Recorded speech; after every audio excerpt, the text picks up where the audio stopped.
abusuanin komo ewo channel yi so ha say AGH Politics Avenue onia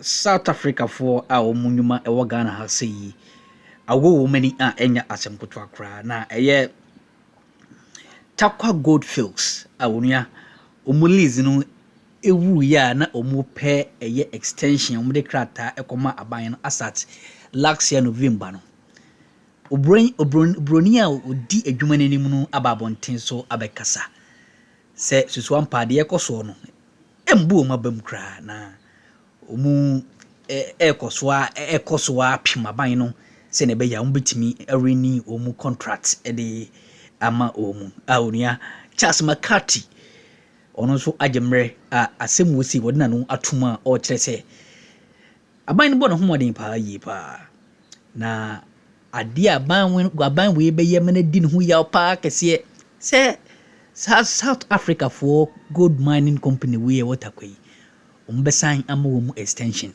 na onia ye betie broni no section of the story ewi ane abo ewura aya Charles McCarthy so asoye ewo UTV asay AGH Politics Avenue yemu run symphony. Trust was the most important thing. But I will say this today is that we are not going to give up in any way on Tarkwa. So in November last year, we submitted a lease extension for the Tarkwa mine, which would give us, at least for the initial term, another 20 years of mining at Tarkwa. This will require quite a significant amount of reinvestment. We're going to have to move a huge amount of more material. We're going to have to invest a whole lot in additional fleet and equipment. That's going to require additional manpower to actually move that material over the next 20 years. But what that will do is set up Tarkwa to be a really successful world-class asset for another 20 years. And then during that time, we can consider how we continue to extend the life of that asset beyond that period. So we are very committed to Tarkwa. And if there's a disappointment that I don't spend enough time at the mine in Tarkwa, is because unfortunately a lot of the time that I'm spending in Ghana has been to try and lobby the Minister, Minerals Commission. We're meeting this week with the Minister of Finance and all of those politicians who actually have a role to play in the decision about the role that Goldfields has in the future. So a lot of the work that we're doing and that I'm having to lift is to really try and present the case of why Goldfields. And if I come back to why Goldfields and why we feel so Honorable Betty Jennifer, the propaganda machine. It's doing a good job. One of your propaganda machine, me and Kasa. Me and Kasa,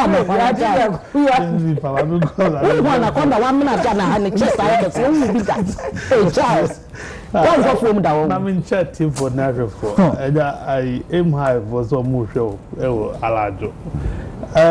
Makani-san, I think say we are right, and I question right. But you should see. Maybe need to say near cause of South Africa no xenophobia. Xenophobia, the hatred or fear for strangers. Yeah. And you know, unji stranger be a stranger. Okay. So ye brony or ye bibini or ye stranger. But we Afrophobia. Okay. They are specific. Africans no matter we ye bibini was almost. Wow. One man at South Africa. South African fiber for attitude monet so mufa it's not the blacks. It is the whites that have made them what they are. Is the Malema Beka say young fanchom na omo colonize omo na yo omo sa because omo timu say omo is special yeah omo nye blacks. That is what it is. But then the issue is say ye na ukawanu tuwan kasanwa yes had be obi. That's right. South Africa for yes had we one too many times. And yet the first time we omudia dia manfo anu omudia be digana fo. And I Ghana responded. But response no for me mild. I think a bit much. The response is not it's in faces. No, it's not strong enough for me. Yes, abaye aya de say ya evacuate first 300 near the Maba. That means we say we are say a recall ambassador from South Africa. We don't need any relationship with them. With them, yeah. Because South Africa must be told that they cannot live in isolation. Exactly. How is it? Because now they are behaving as if say Omo is so special, so they can live alone. In the end, so no, we don't need you. And no crowd never sa a day where cost so more person renew or more contract. A buying way you be no go against this government, irrespective for whatever goodwill they have. Openly, you be campaign to I'm telling you this on authority. So a buying way you mistake. Every news our contract no more. Even 1 month in Pukamwa, it will not happen. I'm sure they won't do it. Another person. Na ye go fa Ghana ni Ghana ni ko ya na Ghana sa fanka Ibrahim Muhammad ye Ghana ni ya de ba kuma ni ya musam aye people say money see at the member South Africa ni anka ni Ghana ni ko ya ade de ma Ghana ni ya ye me dan na pesa meka se yesu bi ho asam esan say me asi some of them some de ye funu nenam any mining engineers bi ni ho se bi o hwe na so mo kan bi se nkofo ye Ghana fo ana Ghana ni koya na ye kofa adama de ima na wo nsam ye asiu se ye wie dia pade bi dia mo bi ni nasefo no enye Ghana ni koya na ye ku wo so komo bia no so kofa sama whatever you will do, people will make say of it. Okay. You see, this is what be word here no. You cannot get everybody supporting you. Among for be kasa be when no mo ye dididi. That is what people survive on. CSOs. It is expected. Okay. But the truth of the matter is the Ghana says this is the direction. Across the policy direction say you indigenize your mining sector. But they say will be not a spy next year. They are a sipe yempamomo. Say nanka and spy power with what is going on in South Africa. It is giving us the privilege, the platform, the opportunity to see a better terminating contract via any South Africa for, because we need to build our country. And this is how we can build our country. We will have to take our destiny into our own hands, not for South Africans to be here. Determine what we should do. Say, there are one people. That was our thinking, that we are blacks, regardless of boundary or macritia to you want to know. Now you receive a man for it. Didn't you 2 years was a gateway to Africa. Yes, but then South Africa for my says no. If you are black, you are not needed in South Africa. You are comfortable with a white man, but who black man now who free Ghana, Gambia, Togo, Nigeria no, because who be pray and they don't need you. If you don't need me, I don't need you. I also don't need you. We have equally the same people to take over.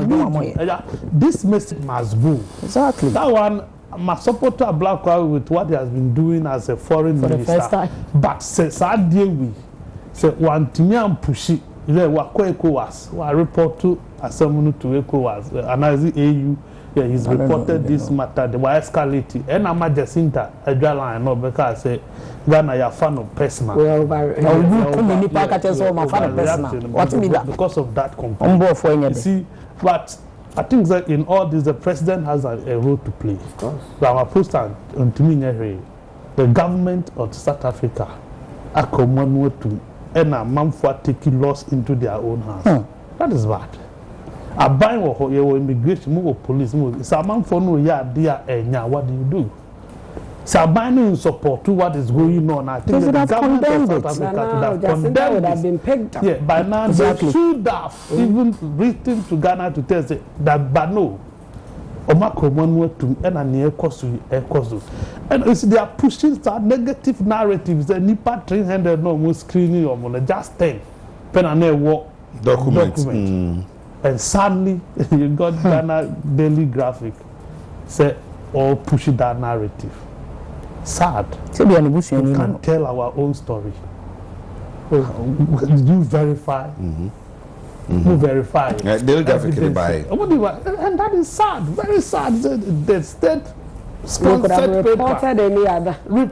Put the attention on your people. Yeah, tell your story. You don't tell story of other people. Charles, send any documenter. Family brief, you have free. And I'm boy. Match a man for you to prison. They will share the move to prison and they do my account and they do my back. You see, you don't treat people who book so you're illegal immigrants, so we need document that. Do you have to take the laws into your own hands? I see with me buno just because we say we need document.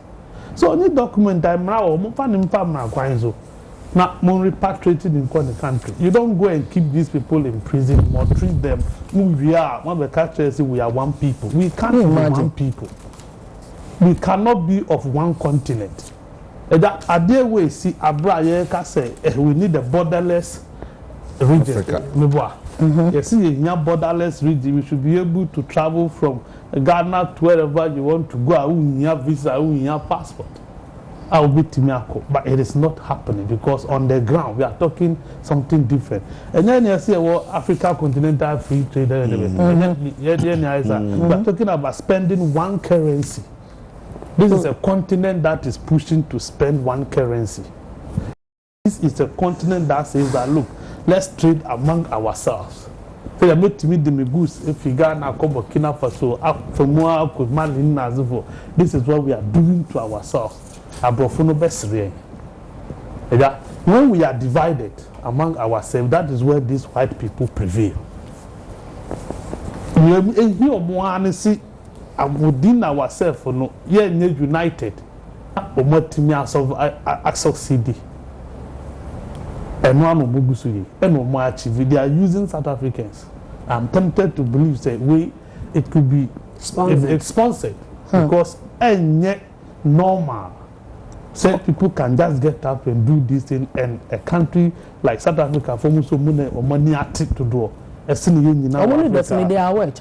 when foreigners make it scanning, and they decide to do that too. And for me, I say Obasi good, Anglo good, and Takwa deal with immediately. ASP.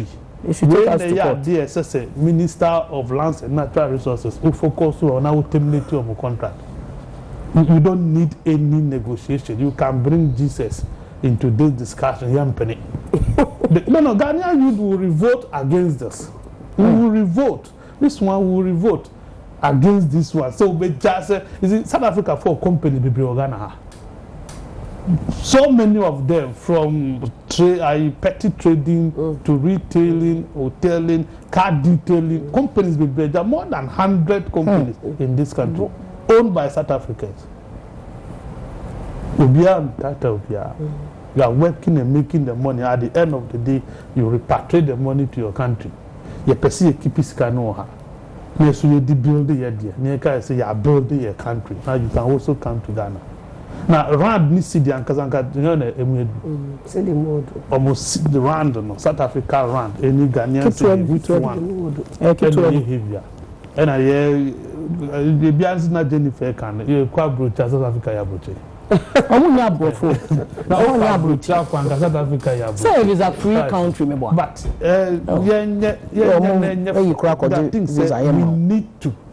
we need to, as a matter of urgency, respond to South Africa strongly. After you are evacuating all the people willing to come.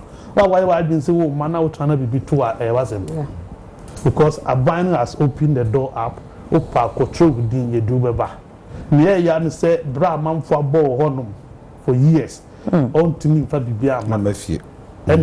So what business on to me yan na so for bag bra ko top yan na ya. Who did say who can be say we don't need the yan fan say Nigeria for start ye.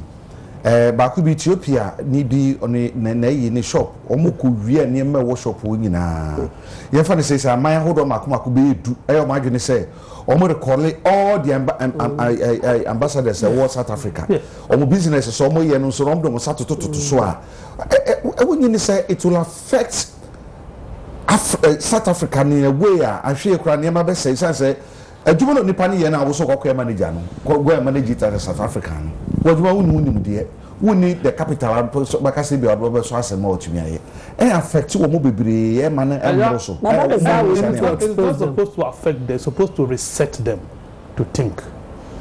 I say for me a better reset you na service jimi ya omu jimi ona ni so na so no ba za no kre na ade omu ye na say ade omu ye e no bet me aka ba so me na kan na ona mo kai to be a problem to reset them to the right path so met being so no see we have to think like human beings.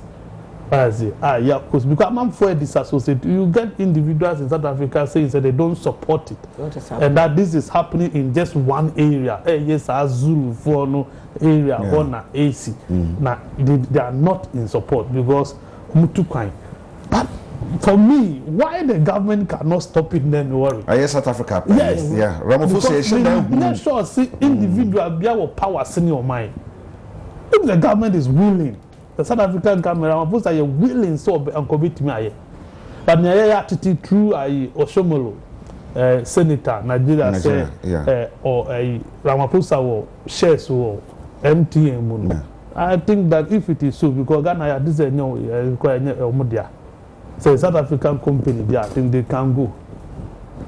Well, manage Ghana Telecom.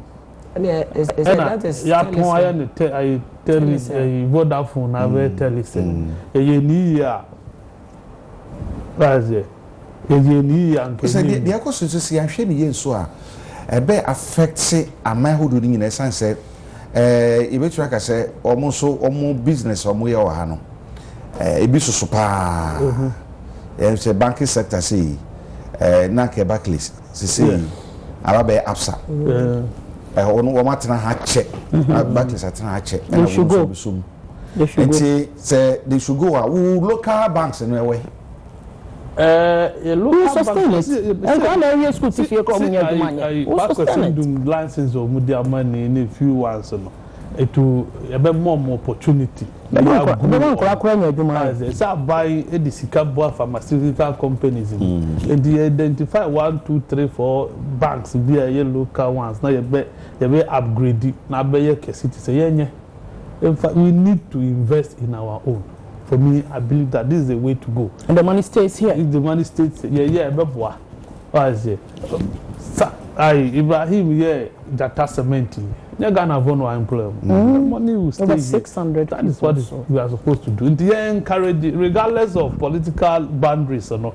Money to say yes, got a nuclear. I branch up for hotel. It cannot happen. So, MPP from Kwane. It can't be the case. You get NDC, NCP, Bakum, you know.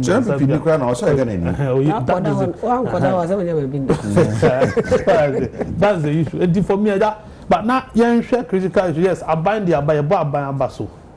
I announce 5-tier incentives and a package. Or see, more financial support. Travel assistance, transition allowance, one be access to empowerment, employment, and a psychological cost in here saying for accountability sake. Because our budget for Saudi with 2026 budget no we any and aba emergency na aba 2 years. Necessary see you did that for November. And how much is it costing us to evacuate them? Send the year spending on each. Maunze number because a man of transport and also on 5,000 Ghana cedis. And some money transport. And some money transport. It is multiply 5,000 by 300 now. Whereas you have no transport near saying. Almost almost the good banks in our car. We ain't some old team course or channel so mommy and I was so jam that's an so why didn't you do me a dominion? Age politics avenue. You best in Asia.